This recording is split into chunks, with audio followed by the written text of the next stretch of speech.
Start ಮೇಡಮೇ. ಆಹಾರದ ಹುಳಿ ಮತ್ತು ಕಹಿ ರುಚಿಗಳು ಅನುಕ್ರಮವಾಗಿ ಅವುಗಳಲ್ಲಿ ಆಮ್ಲ ಮತ್ತು ಪ್ರತ್ಯಾಮ್ಲಗಳು ಎಂಬುದು ಹೇಗೆ ನೀವು ಹಿಂದಿನ ತರಗತಿಯಲ್ಲಿ ಕಲ್ತಿದ್ದೀರಿ. ಹಿಂದಿನ ತರಗತಿಯಲ್ಲಿ ಎಲ್ಲ ಕಲ್ತಿದ್ರಲ್ಲ ನೀವು. ಆಮ್ಲಗಳು ಕಹಿ ರುಚಿ ಹೊಂದಿರ್ತವೆ, ಆಮ್ಲಗಳು ಹುಳಿ ರುಚಿ ಹೊಂದಿರ್ತವೆ, ಪ್ರತ್ಯಾಮ್ಲಗಳು ಕಹಿ ರುಚಿ ಹೊಂದಿರ್ತವೆ ಅಂತ. ನಿಮ್ಮ ಮನೆಯಲ್ಲಿ ಯಾರಾದರೂ ಅತಿ ಆಹಾರದಿಂದ ಸೇವನೆ ನಂತರ ಆಮ್ಲತೆಯಿಂದ ಬಳಲಿದಾಗ ನೀವು ಅವರಿಗೆ ಏನು ಪರಿಹಾರ ಹೇಳುತ್ತೀರಿ? ಈ ಕೆಳಗಿನ ಯಾವ ಪರಿಹಾರಗಳನ್ನು ಹೇಳುತ್ತೀರಿ? ಲಿಂಬೆ ರಸ, ವಿನೆಗರ್, ಅಡುಗೆ ಸೋಡಾ, ದ್ರಾವಣ. ಯಾವ್ದು ಹೇಳ್ತೀರಿ? ಲಿಂಬೆ ರಸ ಏನಿರುತ್ತೆ? ಲಿಂಬೆ ರಸ ಏನಿರುತ್ತೆ? ಲಿಂಬೆ ರಸ ಏನಿರುತ್ತೆ? ಅವರು ಆಮ್ಲತೆಯಿಂದ ಬಳಲಿದಾಗ ನೀವು ಆಮ್ಲವನ್ನು ಕೊಟ್ಟು ತೀರಾ ಹೆಚ್ಚು ಮಾಡ್ತೀರಾ. ಅಡುಗೆ ಸೋಡಾ ಅದು ಪ್ರತ್ಯಾಮ್ಲವಾಗಿರುತ್ತೆ, ಅದು ಆಮ್ಲ ಜೊತೆ ವರ್ತಿಸಿ ತಟಸ್ಥವಾಗುತ್ತದೆ. ನೀವು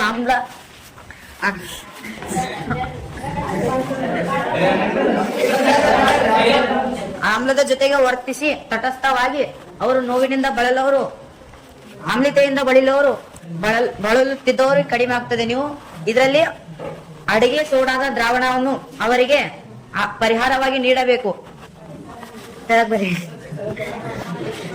ಈ ಪರಿಹಾರವನ್ನು ಆಯ್ಕೆ ಮಾಡುವಾಗ ನೀವು ಯಾವ ಗುಣ ಲಕ್ಷಣಗಳ ಕುರಿತು ಯೋಚಿಸಿದ್ದೀರಿ? ಖಂಡಿತವಾಗಿ ನೀವು ಇನ್ನೊಂದರ ಪರಿಣಾಮ ಶೂನ್ಯತೆ, ಆಮ್ಲ ಮತ್ತು ಪ್ರತ್ಯಾಮ್ಲಗಳ ಸಾಮರ್ಥ್ಯ ಕುರಿತು ಜ್ಞಾನ ಬಳಸಿಕೊಂಡಿರಿ.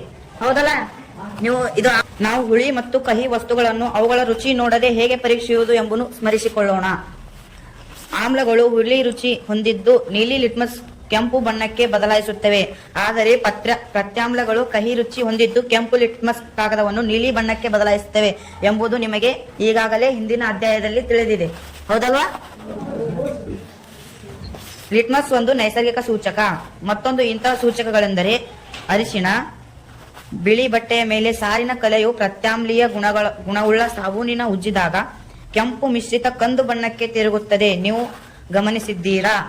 ಮನೇಲಿ ಎಲ್ಲ ಮಾಡಿರ್ಬೇಕು. ಅಕ್ಕನ ಬಳಗದವ್ರಿಗೆ ಇದು ಗೊತ್ತು. ಅಕ್ಕನ ಬಳಗದವ್ರು ಮಾಡಿರಲ್ಲ, ಬಟ್ಟೆ ಒಗ್ದಿರಲ್ಲ. ಇಲ್ಲಿ ನೈಸರ್ಗಿಕ ಸೂಚಕಗಳು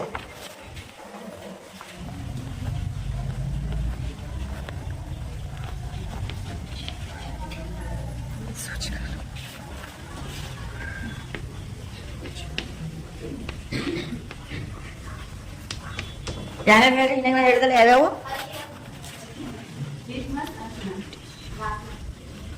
ಹೇಳ್ರಿ.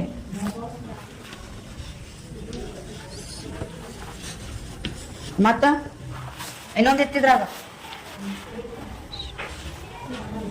ಇಲ್ಲ, ಸಾರಿ, ನಾನು ಇನ್ನೇ ಹೇಳಿಲ್ಲ, ಚೇಂಜ್ ಬೇಕು.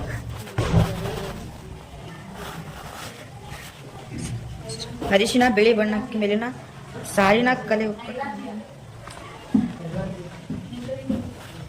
ಬಟ್ಟೆಯ ಸಾಕಷ್ಟು ನೀರಿನಿಂದ ತೊಳೆದಾಗ ಇದು ಪುನಃ ಹಳದಿ ಬಣ್ಣಕ್ಕೆ ತಿರುಗುತ್ತದೆ. ಆಮ್ಲ ಮತ್ತು ಪ್ರತ್ಯಾಮ್ಲಗಳ ಪರೀಕ್ಷಿಸಲು ಮಿಥೈಲ್ ಆರೆಂಜ್ ಫೆನಾಕ್ಟಿಲ್ಗಳಂತಹ ಸಂಶ್ಲೇಷಿತ ಸೂಚಕಗಳು ನೀವು ಬಳಸಿದ್ದೀರಿ. ಸಂಶ್ಲೇಷಿತ ಅಂದ್ರೆ ಏನು? ಸಂಶ್ಲೇಷಿತ ಅಂದ್ರೆ ಗುಡ್, ಕರೆಕ್ಟ್.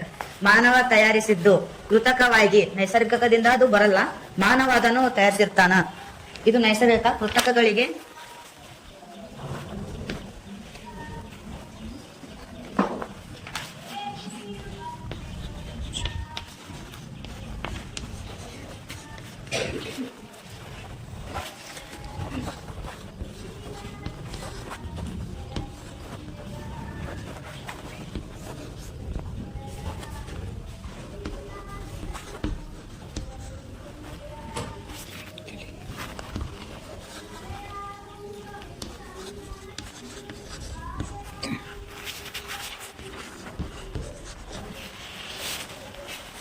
ಬರ್ಕೊಳ್ಳಿ.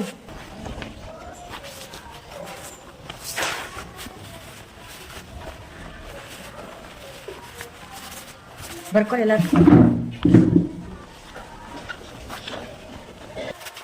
ಆಮ್ಲ ಮತ್ತು ಪ್ರತ್ಯಾಮ್ಲಗಳು ಹೇಗೆ ವಿಂಗಡಣೆ ಮಾಡೋದು?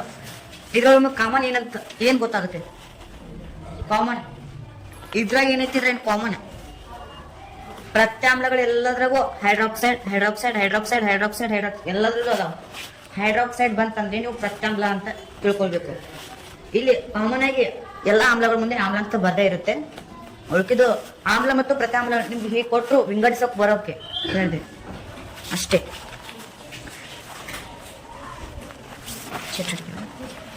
ಚಟುವಟಿಕೆ ಬಿಡ್ರಿ, ಇಲ್ಲಿ ಮುಂದೆ ಬರ್ರಿ.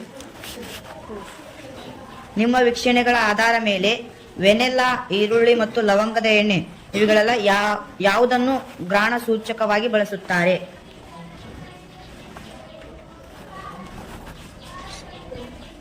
ಇನ್ನೂ ಬರ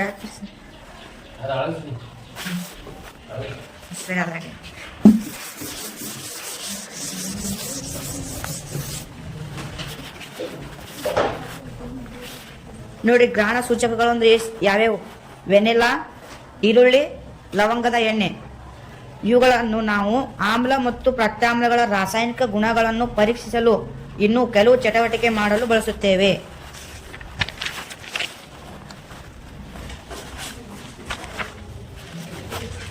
ಚಟುವಟಿಕೆ 2.3.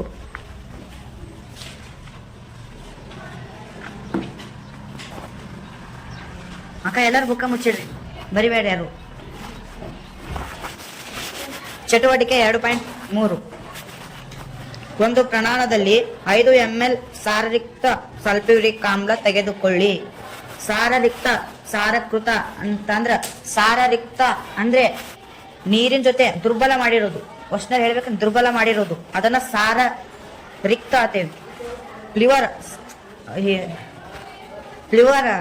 ಇದು ಇರ್ತೈತಲ್ಲ, ಪ್ಲಿವರ್ ಇದ್ದಿದ್ದ ಅಷ್ಟಾದ್ರ ಏನು ಆ ಆಮ್ಲದಲ್ಲಿ ಏನು ಬೆಳೆಸಿಲ್ಲ, ಅದನ್ನ ಸಾರೀಕೃತ ಅಂತ ಅಂತೇವಿ. ಜೋರ ಸಾರರಿಕ್ತ ಅಂದ್ರೆ ಅದರಲ್ಲಿ ನೀರು ಅಷ್ಟದು ನೀರತ್ ಬೇರಿಸಿ ಅದನ್ನ ದುರ್ಬಲ ಮಾಡಿರೋದು ಅದನ್ನ ಸಾರರಿಕ್ತ ಅಂತ. ಸಾರೀಕೃತ ಅಂದ್ರ ಅದ್ರಲ್ಲಿ ಏನು ಮಿಕ್ಸ್ ಮಾಡಿಲ್ಲ, ಅದು ಪ್ಲಿವರ್. ಸಾರರಿಕ್ತ, ಸಾರೀಕೃತ ಅಂತ ಅಂತಾರೆ.